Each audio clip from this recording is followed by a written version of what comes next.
The mall was buzzing with the hum of voices, the shuffle of shopping bags, and the scent of fresh pretzels drifting from the food court.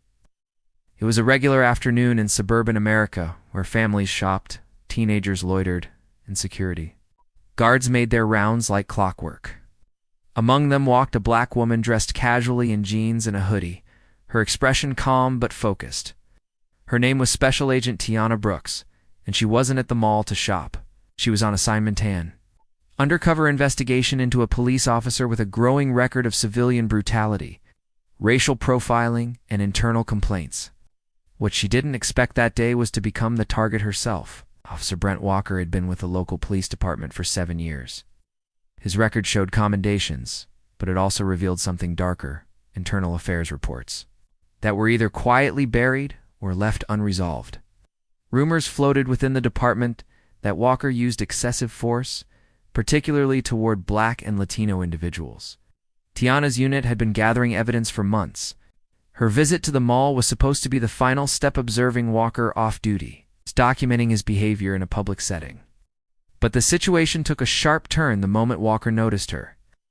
Walker, wearing plain clothes and a badge on his belt, was working a secondary job as mall security. As he paced near the entrance to the electronics store, he caught sight of Tiana standing by a kiosk, seemingly browsing. But something about her didn't sit right with him. Maybe it was her composed demeanor. Maybe it was that she didn't seem intimidated like others often did when he walked by. Or maybe it was the deep-seated bias he didn't even try to hide. He approached her with a smirk, hand resting near his belt, and said, "You look a little out of place. Everything all right here?" Tiana didn't flinch. "Just shopping," she replied coolly, eyes scanning his body language, taking mental notes. "You sure? You've been here a while? I'm gonna need to see some ID." She knew this was her line not to cross. Her goal was to observe, not engage. But something told her Walker wasn't going to let her walk away. Still, she kept her voice measured. "I didn't know looking at phone cases was a crime." Walker's face twisted. "Smart mouth, huh?" He glanced around and saw a few heads turning. "Let's go. Can answer questions somewhere else." Without warning, Walker reached for her arm. Tiana instinctively pulled away. That's when he pulled his gun. It happened fast, too fast for the crowd to react. 1 second, they were watching a verbal exchange, maybe uncomfortable, maybe confused.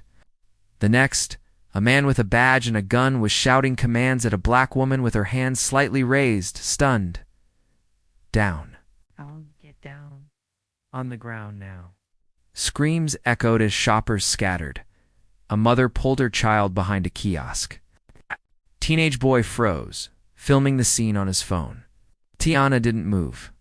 She stared straight at the barrel of the gun pointed at her chest and slowly reached for her wallet. "I'm FBI," she said firmly, voice unshaken. "You're making a mistake." But Walker wasn't hearing it. "Drop it. Don't reach."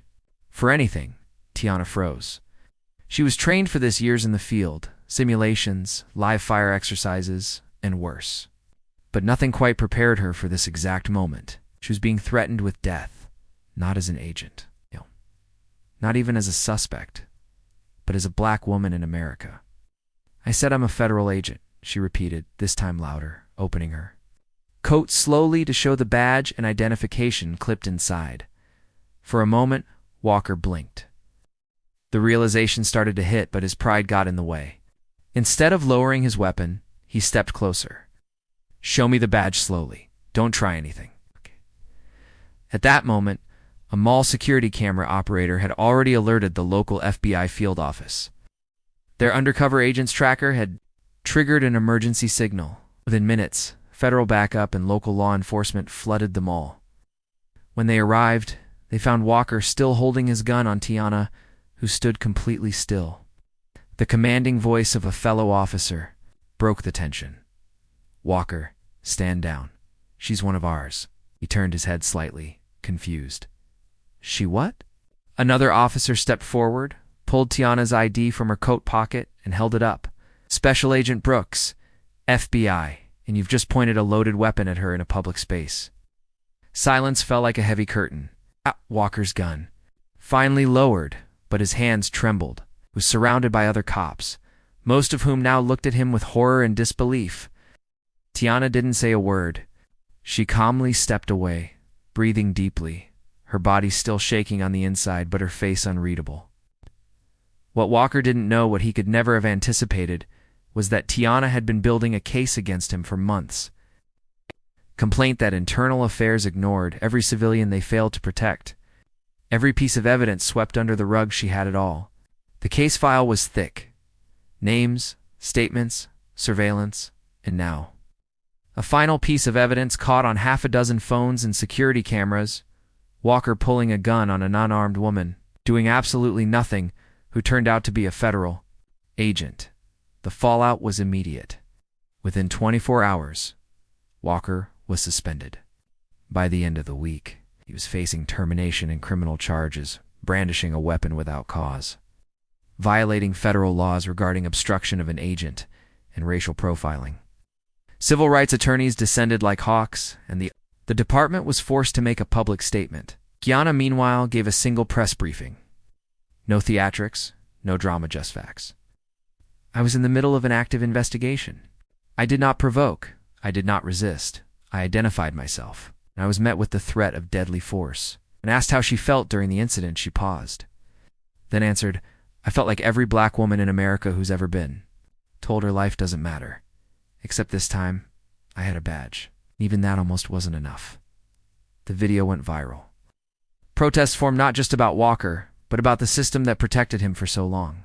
Tiana's Calm in the face of a gun became a symbol of restraint, justice, and quiet power.